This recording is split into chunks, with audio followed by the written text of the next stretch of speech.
नमस्कार, जय शिवराय, जय महाराष्ट्र. मला माहीत आहे तुम्हाला बाजिंद या कथेमध्ये खूपच उत्सुकता लागून राहिली आहे.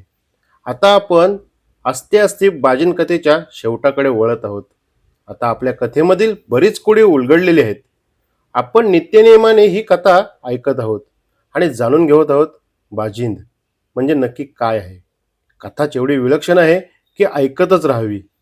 म्हणून मी आपल्या सर्वांना पुन्हा एकदा विनंती करतो, अजूनही आपण यूट्यूबवरील आपल्या या स्टोरी ट्यूब मराठी चॅनलला सबस्क्राईब केलं नसेल तर नक्की सबस्क्राईब करा, शेअर करा आणि लाईक सुद्धा करा. बहिर्जी नाईकांच्या समाधीला दिवा लावून त्यावर माथा टेकून किसन धनगर आणि बाजीराव दिव्याच्या प्रकाशात बसले. गडावर पावसाने थंड वातावरण झाले होते. मात्र बाजींच्या उत्कंठवर्धक कथेने बाजीरावच्या उरात मात्र आग लागली होती. किसन धनगराने समाधीवर लावलेल्या दिव्याकडे पाहत भूतकाळातील स्फूर्ती शब्दरूपी मांडायला सुरुवात केली. थोडक्यात किसन धनगर भूतकाळात शिरला आणि सांगू लागला, सखारामने वस्ताद काकांना ज्या जंगलात आणले होते ते बाजींचे जंगल होते. काकांची व सखारामच्या सोबत्यांची त्यांच्या सवंगड्यांची चाहूल लागतात जंगलातील किडा कीटक मुंगी पशु पक्षी एकदम कोलाहल माजू लागताच काकांना समजले की आपण बाजींच्या जंगलात आहोत आणि काही क्षणात बाजीन आपल्याला झेपा टाकत जंगलातील अनेक हिंस्र पशु समोरच्या झाडावर बसले. अनेक विषारी सर्पांनी झाडाच्या फांद्यांना वेढे देऊन बसले तर अनेक पक्षी आकाशात झेपावू लागले. समोर एक धिप्पाड व्यक्ती वाघ सिंहाच्या समवेत येताना दिसू लागला. ती चाल, ती नजर वस्ताद काकांना ओळखीची वाटली. वाटली नव्हे, ओळखीचीच आहे. हा तर माझा खंडोजी, माझा खंडेराय. काकांच्या तोंडातून शब्द बाहेर पडले. सखारामच्या नजरेने मात्र या अनोळखी चेहऱ्याला ओळखले नव्हते. तो विचार करू लागला, हा खंडोजी? तर मग बाजीन कुठे आहे? आमच्या सोबत 4 दिवस फिरला तो खंडोजी कोण होता मग? त्या व्यक्तीने अद्भुत आवाज केला आणि सोबत आलेले सारे प्राणी माघारी जंगलात जाऊ लागले. खंडोजी पुढे आला आणि भावनाविवश होऊन वस्ताद काकांच्या पाया पडला आणि मिठी मारून रडू लागला. खंडोजीच्या त्या रडण्याने काकांना ही भावना अनावर झाल्या. काही क्षण भूतकाळात गेले. खंडोजी भानावर आला. काका, खूप वाट पाहिली तुमची. या कर्तव्याच्या फेऱ्यात तुमच्यासारख्या गुरुजनांचा विरह सहन करणे ही मृत्यूपेक्षा भयानक गोष्ट होती. खंडोजी बोलू लागला. यावर काका उत्तरले, खंडेराया, अरे हा सारा काय प्रकार आहे? तुला तर या हाताने कडेलोट केला होता आम्ही. तुझ्या जाण्यानंतर हा आडामासाचा देह कसा तरला आहे माझ्या जीवाला माहीत. आता केवळ उपकारापुरता जिवंत आहे रे. पण तू जिवंत कसा काय? हे धनगरवाडीचे लोक यांना तूच रायगडपर्यंत पोहोचवलेस ना? एक दीर्घ श्वास घेत खंडोजी उत्तरला, नाही काका, यांना रायगडपर्यंत पोहोचवले ते खुद्द बहिर्जी नाईकांनी. बहिर्जी नाईक हा शब्द उच्चारताच वस्ताद काकांच्या अंगावर काटा आला. काय? सांगतो काका, चला आपण या जंगलातील गुप्त गुहेत जाऊया.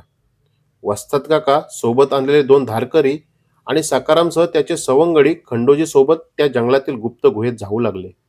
डोंगरदरीत वसलेल्या त्या घनदाट जंगलातील एका तळ्याजवळ एक धबधबा वाहत होता. त्या धबधब्याखालून आत गेले की एक अंधारी चोरवाट होती. त्या चोरवाटेने हे सारे लोक त्या गुप्त गुहेत पोचले. गुहेत अनेक लोक आपापल्या कामात व्यस्त होते. मशाळीच्या उजेडात ती गुहा उजालून निघाली होती. खंडोजीला पाहून सारे लोक उठून मुजरे करू लागले. त्या मुजऱ्याचा स्वीकार करत खंडोजींनी वस्ताद काकांसह सर्व लोकांना एक गुप्त कक्षात नेले. काकांच्या सोबत असलेले 2 धारकरी तिथेच बाहेर थांबले व आतून गुहेचे दार बंद करण्यात आले. आतल्या कक्षात समयीच्या उजेडात सर्व गुहा उजाळलेली होती. समोरच आई तुळजाभवानीचे तैलचित्र लावले होते. भिंतीवर ढाल तलवारी लावल्या होत्या. समोरच्या मंचकावर खंडोजीने सर्वांना बसण्याची खूण केली. सर्व बसले. औपचारिक बोलण्याला सुरुवात झाली आणि वस्ताद काकांनी खंडोजीला मुख्य प्रश्न केला. खंडेराया, आता वेळ न घालवता सांग, हा काय प्रकार आहे ते? बाजींच्या जंगलात तू कसा? ही जनावरे तुझ्या ऐकतात म्हणजे तुलाही बाजींचे गूढ ज्ञान येत आहे. सर्वात महत्वाचे, तू जिवंत कसा? खंडोजी गूढ हसला आणि बोलू लागला. काका, ही सारी कहाणी घडवली गेली ती बहिर्जी नायकांनी. मोठा श्वास घेत खंडेराय त्याचा भूतकाळ सांगू लागला. त्या दिवशी तुम्ही मला यशवंत माचीत भेटायला आलात आणि बहिर्जी नाईक माझ्यावर नाराज आहेत असे सांगून मला त्वरित त्यांची भेट घ्यायला सांगून निघून गेलात.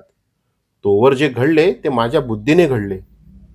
पण बाजींची गूढ ज्ञानाची वही घेऊन मी नायकांच्या गुप्त ठिकाणी असलेल्या एका गुहेत सुरक्षित ठेवायला गेलो आणि वही ठेवून मी परत यशवंत माचीत जाणार इतक्यात त्या गुहेत खुद्द नाईक मला भेटले.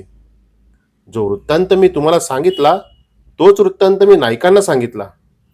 बराच विचार करून नायकांनी मला नियोजन बदलण्यास सांगितले आणि त्यानुसार मी चालू लागलो.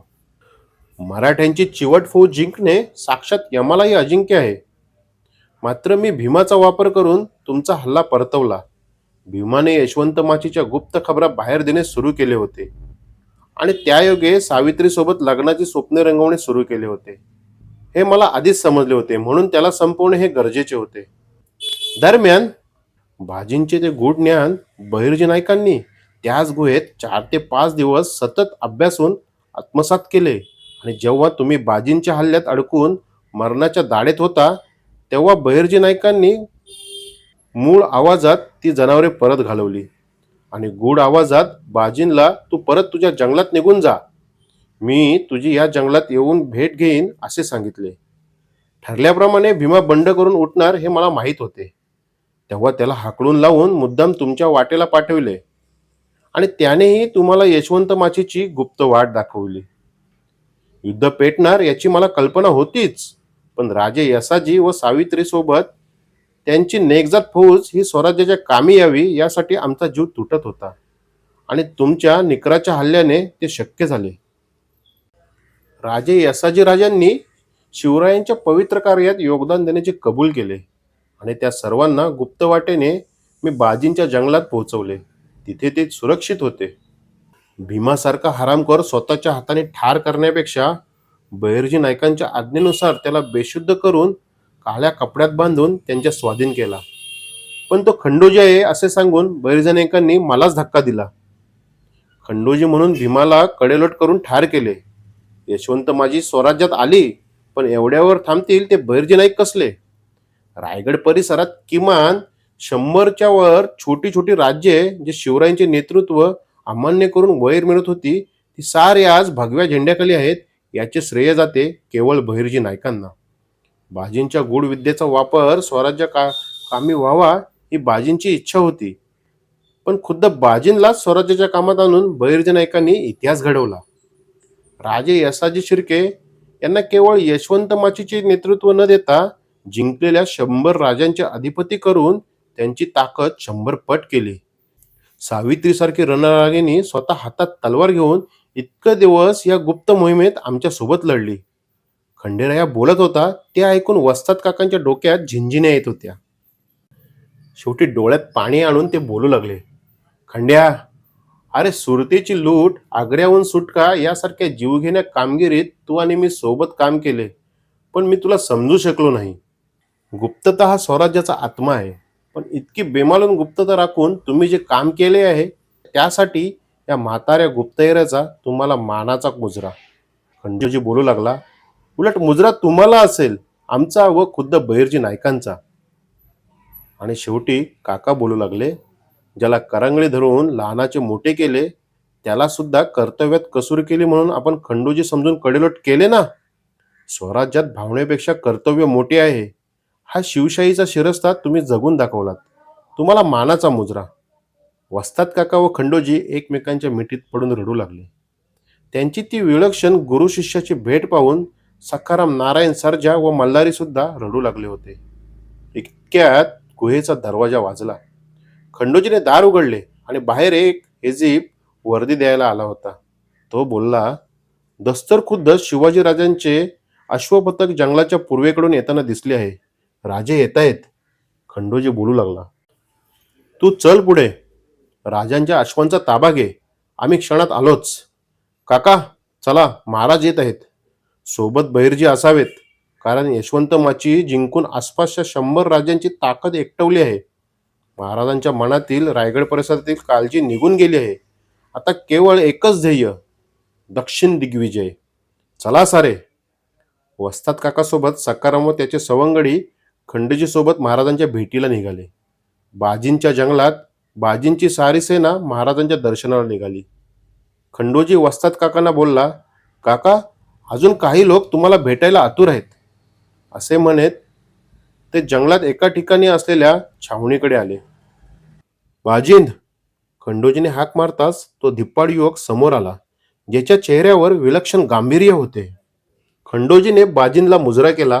तो मुजरा स्वीकारत बाजिंद बोलला, खंडोजीराव, हे वस्ताद काका ना? जी होय, हेच माझे वस्ताद.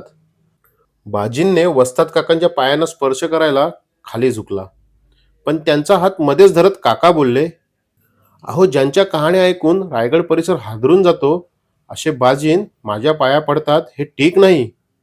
तुमची महती आम्ही जाणतो.